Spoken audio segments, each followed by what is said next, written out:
భరద్వాజ గారు ఇప్పుడే అఖండ 2 సంబంధించిన కొన్ని విజువల్స్ చూసి వచ్చాం 3D. అవును 3D ఫార్మాట్లో ఎలా అనిపించింది అఖండ 2 చూసిన విజువల్స్ వరకు? అంటే 3D ఫార్మాట్లో ఇది ఉంటుంది అనేది ఇప్పటిదాకా వాళ్ళు ఎక్కడా రివీల్ చేయలేదు. ఫస్ట్ టైం అది రివీల్ చేయటం మాత్రమే కాదు, మేము దృశ్య రూపంలోనే రివీల్ చేస్తాం, నోటి మాటగా కాదు అని పిలిచి కూర్చోబెట్టి 3D కళ్ళద్దాలు ఇచ్చి కూర్చోబెట్టి ఇది అని చెప్పి చూపించారు. శాంపుల్ ఇలా ఉండబోతుంది, ఇలా ఉండబోతోంది అని. ఆల్రెడీ మనం మామూలుగా చూసినటువంటి గ్లిమ్స్నే వాళ్ళు 3Dలోకి షిఫ్ట్ చేసి దాన్ని ఈ పద్ధతిలో టోటల్ సినిమా ఉంటే ఎలా ఉండబోతోందో మీ ఇమాజినేషన్కే వదిలేస్తున్నాం అని చెప్పి బయటకు వదిలేశారు జనాల్ని. అదొకటి రీక్యాప్ వేశారు కదా. అదే రీక్యాప్ కూడా అలా డిజైన్ చేసి అలా చేయటం అనేది చాలా అద్భుతంగా అనిపించింది. అవును, అంటే మనం మామూలుగా చూసాం అది, దాన్ని 3D ఎఫెక్ట్లో చూసినప్పుడు పర్టికులర్గా కొన్ని డైలాగ్స్ అంటే ఇందులో చాలా హార్ట్ టచింగ్ డైలాగ్ ఏంటంటే ఆ చివరిలో ఆఫీసర్కిను బాలకృష్ణకి జరిగే కాన్వర్జేషన్. ఎస్, అంటే మీరు మేము ఒకటి కాదా అంటే బోత్ ఆర్ నాట్ సేమ్ అనే డైలాగ్ ఒకటి ఉంది. అదొకటి ఉంది. అదే ఆ డైలాగు అక్కడ తర్వాత అఖండ క్యారెక్టర్ ఇంట్రడక్షన్ సీన్ ఒకటి ఉంది. అవును, ఆ ఇంట్రడక్షన్ సీన్లో ఒక టైట్ క్లోజప్కి వెళ్తాడు. ఆ టైట్ క్లోజప్కి వెళ్ళటం అనేది 3D ఎఫెక్ట్లో చాలా అంటే అలా ఒక్కసారి గగురుపాటు కలిగించే విధంగా ఉంది. అది మనం ఆ రోజున ఫీల్ అవ్వలేదు, కానీ ఇప్పుడు 3Dలో అది చూస్తే అలా అనిపించింది.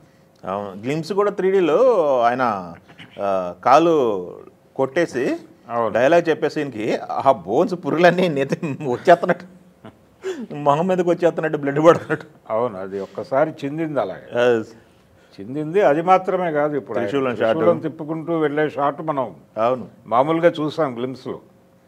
ఆ షాట్లో మొత్తం అవన్నీ ఆ లేయర్స్ అన్నీ కూడా థియేటర్లోకి స్ప్రెడ్ అయినట్టుగా కనిపించిన పరిస్థితి. అవును, అది ఒక్కసారిగా జనాల్ని అలా ఆశ్చర్యంలో ముంచెత్తినటువంటి సందర్భం. కాబట్టి ఇది 3D ఎఫెక్ట్లో మాత్రమే కాదు, రకరకాల అంటే టెక్నికల్గా దీన్ని ఒక హై ఎండ్ ప్రోడక్ట్గా మేము డిజైన్ చేయదలుచుకున్నామని ప్రొడ్యూసర్లు కూడా చెప్పారు అక్కడ వేదిక మీద. ప్రొడ్యూసర్లు చెప్పారు, బోయపాటి గారు కూడా. అదే బోయపాటి గారు ఎలాగూ దాన్ని విజువల్గా ఒక గ్రాండియర్ ఆలోచించాడు.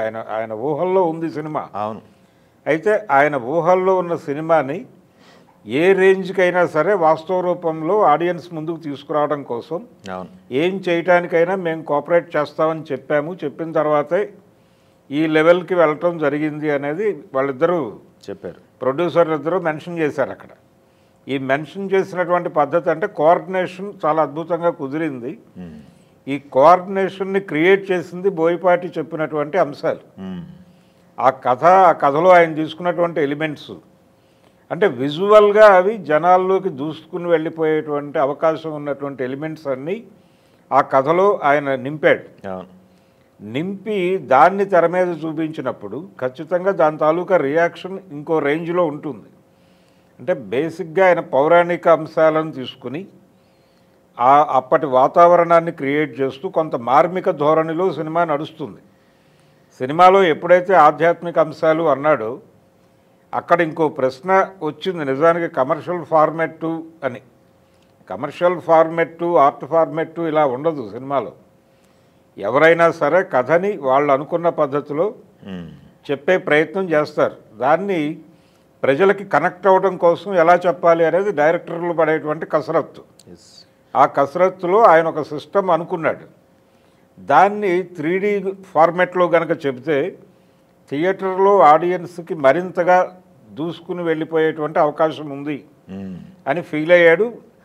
అలాంటి అనుభూతి కలిగించేటువంటి ఎలిమెంట్స్ని అదేదో లూజ్గా చూపిస్తే కుదరదు. మళ్ళీ దాని వెనకాల ఒక బలమైనటువంటి కంటెంట్ ఉండాలి. అంతేగా, ఆ కంటెంట్తో కలగలిసినటువంటి ఈ సంఘటనలు వాటిని 3D ఎఫెక్ట్లో చూపిస్తే జనాల్లో కలిగేటువంటి స్పందన ఏ రేంజ్లో ఉండబోతోంది అనేది రేపు డిసెంబర్ 5వ తారీఖున థియేటర్లలో చూపించబోతున్నాం మేము అనేది బోయపాటి గారు చెప్పాడు ఇందాక. అవును, కాబట్టి ఇప్పటి వరకు ప్రజలందరూ ఒకలా అనుకుంటున్నారు అఖండ 2 అఖండ తాండవం అనేది. ఈ అఖండ తాండవం అనేది థియేటర్లలో విజువల్గా జరగబోతోంది. ఆడియన్స్ మీదకి బాలకృష్ణ, ఆడియన్స్ మధ్యలో బాలకృష్ణ తాండవం. ఇది ఎక్స్పీరియన్స్ చేయడానికి రండి థియేటర్కి. మ్మ్.